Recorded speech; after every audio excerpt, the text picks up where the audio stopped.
دې پاتې کېږي.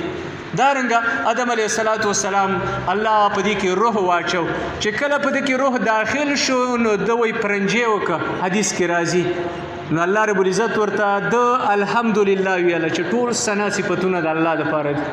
الله رب العزت ته جواب ورکړه په یرحمک الله سره. الله رب العزت دې په تا باندې رحم وکړي. زموږ دین کې سنت طریقه دا ده، نبی علیه السلام فرمایي چې څوک پرنجې وکړي الحمدلله دې ووایي. وتشمیت العاطس د دې جواب ورکول په بل مسلمان باندې حق دی. هغه به الحمدلله وایي، ته جواب ورکړه په یرحمک الله، هغه به جواب درته درکړي یهدیکم الله ویصلح بالکم. دې کې څونه خیر دی الله پکې اچولی. نو آدم علیه السلام پرنجې وکړه الحمدلله یې ویله، هغه جواب الله ورکړه په یرحمک الله باندې. بیا الله ورته وفرمایل چې هلته لاړ شه د ملایکو یو جماعت دی په هغې سلام واچوه. ورغې سلام یې پرې واچو السلام علیکم. نو هغې جواب ورکړه وعلیکم السلام ورحمت الله وبرکاته. نبی علیه السلام آدم علیه السلام ته الله وفرمایل چې دا ستا او ستا د بچو ترمنځ سلام شو. دغه سلام هغه وخت نه موږ ته الله دې انسانانو ته ورکړی چې آدم علیه السلام کې الله روح واچو، ملایکو باندې سلام واچو، هغوی جواب ورکړ. الله د انسانانو ترمنځ دغه سلام مقرر کړ چې په دې طریقه باندې به سلام اچوئ. آدم علیه السلام جنت کې هلته اوسېده.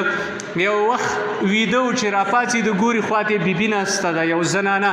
وایي من انت څوک یې؟ وایي زه خو الله تعالی پیدا کړی یم لتسکن الیه چې ته ماته آرام سکون حاصل کړې. الله قرآن کریم کې فرمایي الله ستاسو د جنسونو نه ستاسې بیبیانې پیدا کړي دي لتسکنو الیه، د دې دپاره چې هغې ته تاسې آرام وکئ او دارنګه خوشحالي او سکون ته حاصل کوي. او دا حقیقت دی چې د انسان د نارینه سکون چې راځي هغه خپلې بیبي ته چې الله رب العزت په نکاح شرعي باندې ورته ورکړي او د ده سره په ټولو طبیعت او ټولو احوالو کې موافقي او دارنګه د ده طبیعت برابري، نو دا یو سعادت دی او نیکبختي د حدیث کې مرادي.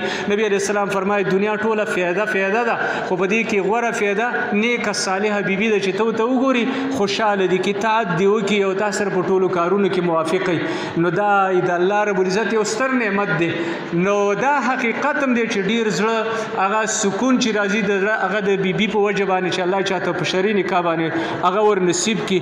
که سړی د ټوله ورځ هغه لالهنده تېرېږي کاروبار کې، خو چې کور ته لاړ او ستا هغه ښځه او بیبي چې په نکاح دې اخیستې ده او تا سره واقعي د زړه نه محبت لري، ته ورسره ولري، هغه ټولې سختې او هغه ټولې ستړتیاوې هغه ختمې شي او الله رب العزت هغه ده ته آرام ور سکون ورته ورکړي. نو الله رب العزت هغه بیبي د ده هغه پیدا کړله، د ده د چپې پختۍ نه پیدا کړه. بیا علما وایي چې دا زنانه د چپې پختۍ د نارینه نه پیدا شوې ده. وایي دې کې دوه حکمتونه، دوه نکتې الله په دې کې اچولې دي او نکتې ته اشاره کړې ده.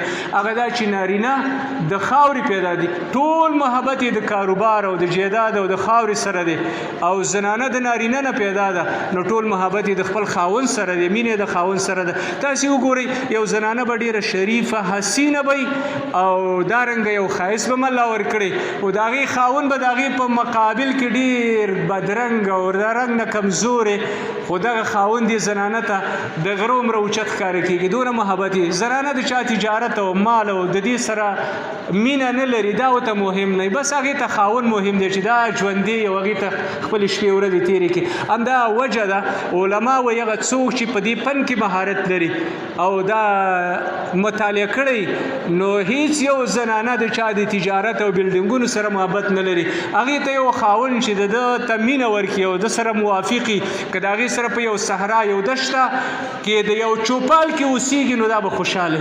او که یو زنانه ته خاوند محبت ورنکړي، مینه ورته ورنکړي، د هغې حقوق ادا نه کړي، که هغه په سرو کې راونغاړي او په ډېرو اوچتو بلډینګونو کې در سره واوسېږي هغه به خوشحاله نه وي، ځکه دا زنانه دا د نارینه نه پیدا ده نو محبت یې د خپل خاوند سره ډېر دی. دا نکته علماو د دې جملې لاندې لیکلې ده. بیا نبي علیه السلام فرمایي د دوی په رابطه باندې زما نصیحت د خیر قبول کړئ، دا تاسې د الله په نوم باندې اخیستي دي، دا یو کمزوری مخلوق دی نو دوی سره اخلاق پکار دي، نرمي ورسره پکار ده. نبی علیه السلام د دې په رابطه باندې ډېر تاکید کړی دی. رسول الله وسلم فرمایي په تاسو کې هغه څوک غوره دی چې هغه خپل کور کې خپل اهل ته غوره دی، هغې سره ښه اخلاق وکړي. بار خو هر څوک اخلاقي دی، که د چا اخلاق معلومول غواړئ کور کې وګورئ چې د اخلاق برابر دي که نه دي.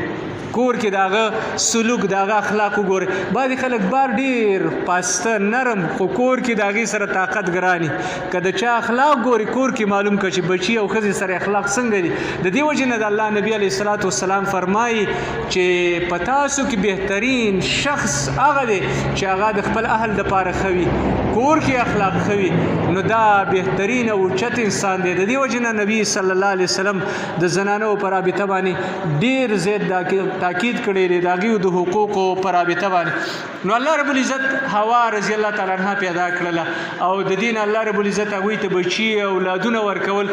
تر 10 پیړیو پورې دا پیړۍ ټولې د خیر پیړۍ وې، شرک نه و، کفر نه و، د آدم علیه السلام بچي اولادونه پیدا کېدل او ټول په توحید عقیده باندې و. آدم علیه السلام ته صرف فضایل بیانول د اعمالو. یو د خیر پیړۍ وي، دغه یو پیړۍ 100 کاله او ځینې روایتو کې راځي 200 کاله، تقریبا د آدم علیه السلام 1000 کاله زندگی و. دې نه معلومیږي چې دغه 10 پیړۍ ډېر کلونو ته ویلی شي. دا ټولې په خیر باندې ووتې. د آدم علیه السلام په دې ټولو بچو کې خیر و، سوا د یو بچي نه چې هغه قابل دی او هغه مشهوره قصه د هغه د نکاح په باره کې د آدم علیه السلام ته ویلی شو د آدم علیه السلام تابعداري وکړه، نو هغه تابعداري نه کوله، قرباني دواړو وکړله. حابل هم قرباني وکړه، قابل هم قرباني وکړه، خو د حابل په قربانۍ کې اخلاص الله د هغه قرباني قبوله کړله او د قابل په قربانۍ کې اخلاص نو قبوله نشوه. حسد یې زړه کې راغی. حسد د لومړي ځل لپاره قابل وکړه، په اسمانونو کې ابلیس وکړه، الله لعنتي کړه، راکوزي کړه او په ځمکه کې قابل وکړه. نو تیار شو چې د حسد د وجې نه د ورور قتل ته تیار شو. رالګي د خپل ورور قتل که حابل چې ستا قرباني قبلیږي او زما نه قبلیږي، تا ته عزت درکول کېږي، ما ته عزت نه راکولی کېږي. بیا پریشان و چې په دې ورور ورڅه وکړمه، د هغه مړی یې ګرځوه. الله 2 کارغان راولېږل، یو رالګې د بل یې قتل که، هغه په ځمکه په پنج وکنېدله. قرآن کې دا قصه الله ذکر کړې ده. هغه کارغې دفن کړه. نو دوی ویلې چې زه خو دې کارغه نه عاجزه نه یم، ورور دپاره یې قبر وکنېده او دفن یې کړه. د هغه وخت نه د انسانانو دفن کول په قبرونو کې دا شروع شوي دي. هغه یې دفن کړه او دارنګه هغه خاورو ته ور وسپاره په دغه طریقه.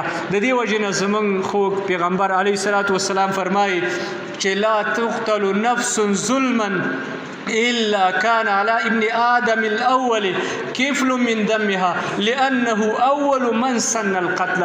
دنیا کې چې ناروا قتل کیږي، ناروا وینه د چا تویږي، په هغې کې د قابل ورسره حصه ده، ځکه د اولنی شخص چې د په دنیا کې د ناروا قتل بنیاد کېغوست، دا هغه کس دی. د دې وجې نه څونه قتلونه چې دنیا کې کېږي د قابل ورسره حصه ده، ناروا قتلونه. د دې وجې نه موږ له پکار دي چې موږ د نیکۍ بنیاد کېږدو، نه د ګناه. که موږ د ګناه دپاره بنیاد جوړ شو، قبرونو کې به پراته او موږ ته به د هغې سزا هغه موږ ته راکولی کېږي. نو تر دغه ځای پورې دغه سیرت د رسول الله صلی الله علیه وسلم موږ راورسېد. هغې نه وروسته د نوح علیه السلام زمانه شروع شوله او بیا په هغې کې هغه کومه مقابله وکړه او قوم سره څه وکړه، که ژوند و زندګي و انشاءالله